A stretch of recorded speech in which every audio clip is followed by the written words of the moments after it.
Salut les gens, j'espère que vous allez bien. On se retrouve aujourd'hui pour un update lecture avec une nouvelle, deux nouvelles plutôt, un DNF aussi malheureusement. Mais bref, c'est pas grave, c'est la vie, ça arrive et on commence dès maintenant. Du coup, le premier bouquin que j'ai lu pour ce mois-ci, c'est une nouvelle de la guerre des clans qui s'appelle Le signe d'étoile de brume. Donc de la guerre des clans de Erin Hunter aux éditions Pocket Jeunesse. Petite citation. Étoile de brume, ce n'est pas parce que je ne crois pas au clan des étoiles que tu dois renoncer à ta propre foi. J'ai adoré le personnage de Papillon. Je l'adorais dans la saga originale. Je suis très heureuse de l'avoir retrouvé ici. Bref, j'ai adoré aussi le fait qu'il y a en fait une belle intrigue dans cette nouvelle par rapport à la croyance et à la non-croyance, notamment via le personnage de Papillon, qui lui ne croit pas au clan des étoiles, pourtant ça ne l'empêche pas d'être un grand guérisseur. Malgré qu'il ne communique pas, malgré que le clan des étoiles ne peut pas lui parler parce qu'il ne croit pas en eux, c'est un excellent guérisseur et en fait là, Étoile de Brume va devoir le comprendre, va devoir l'accepter et j'ai adoré. J'ai adoré cette nouvelle. Donc après le décès d'Étoile de Léopard, Étoile de Brume devient chef du clan de la rivière. Alors que certains chats le savaient déjà, elle apprend lors de la cérémonie qui la rend officiellement leader que Papillon, la guérisseuse de son clan, ne croit pas au clan des étoiles. C'est un tome extrêmement bien écrit, avec une morale comme à chaque fois très profonde et touchante. Papillon ne croit en effet pas au clan des étoiles, mais elle n'en reste pas une guérisseuse remarquable qui a le respect de tout son clan et bien plus encore.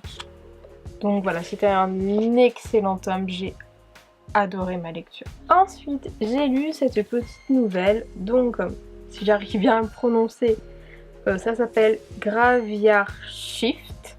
Donc c'est de M.L. Rio aux éditions Bragelonne. Donc chaque nuit, dans le vieux cimetière de l'université, 5 destins se croisent. Un barman, une conductrice, une réceptionniste, le gardien de l'église délabrée dont l'ombre plane sur les tombes, et la rédactrice en chef du journal étudiant, toujours en quête d'un sujet. Mais lors d'une sombre nuit d'octobre, leur routine est brisée. Au détour des allées, une découverte glaçante les réunit. Une tombe fraîchement creusée, béante, là où ne devrait rien y avoir. Qui a creusé ce trou et surtout pour qui? Alors que les événements étranges et violents secouent le campus, leur regard se trouve vers le fossoyeur. Serait-il la clé de ce mystère macabre? Le temps presse et les prochaines heures pourraient tout changer. Un petit roman où l'on suit quelques personnes durant une nuit à observer ce qui se passe dans un cimetière. Et une nuit, c'est long. Nous allons donc constater en même temps que la fatigue engendre au cerveau, donc plus lent, rythme plus lent, etc. Il s'agit d'un court roman où les personnages ne font que parler entre eux. Leur relation ou personnalité n'est pas développée parce qu'il ne s'agit pas du point central du roman, mais je comprends les avis négatifs à ce propos. Pour ma part, j'ai aimé ce que j'ai lu, même si ça reste sans plus. J'avoue que M.L. Rio nous a habitués à mieux.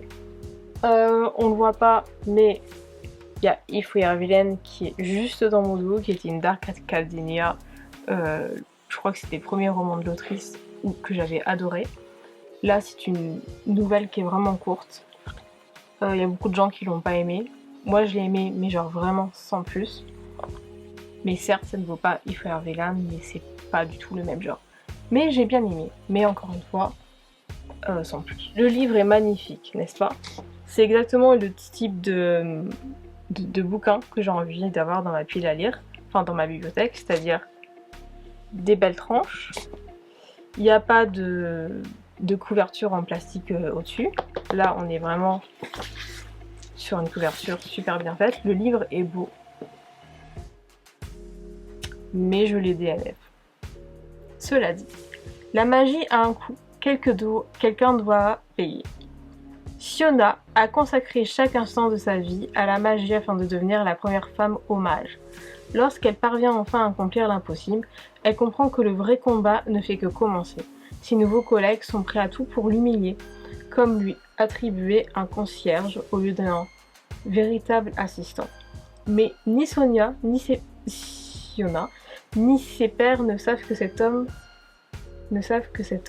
tacticurne, Tomil, était autrefois un chasseur nomade, seul survivant de sa tribu. Ensemble, mages et étrangers découvrent un terrible secret qui pourrait tout changer ou leur coûter la vie.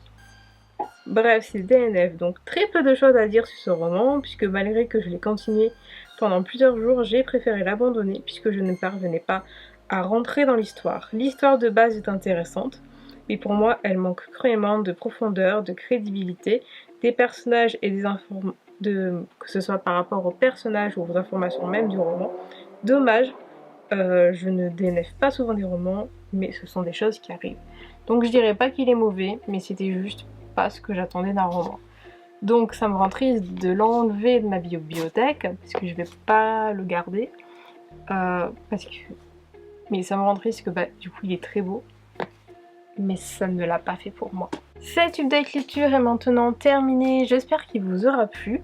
On se retrouve très bientôt pour de nouvelles vidéos. En attendant, n'hésitez pas à vous abonner à la chaîne si ce n'est toujours pas fait, à liker cette vidéo, la commenter, la partager sur les réseaux sociaux. Je vous laisse d'ailleurs me suivre sur les réseaux sociaux si ce n'est pas encore fait, tout est mis dans la barre d'informations. Et on se retrouve très bientôt pour de nouvelles vidéos. Ciao!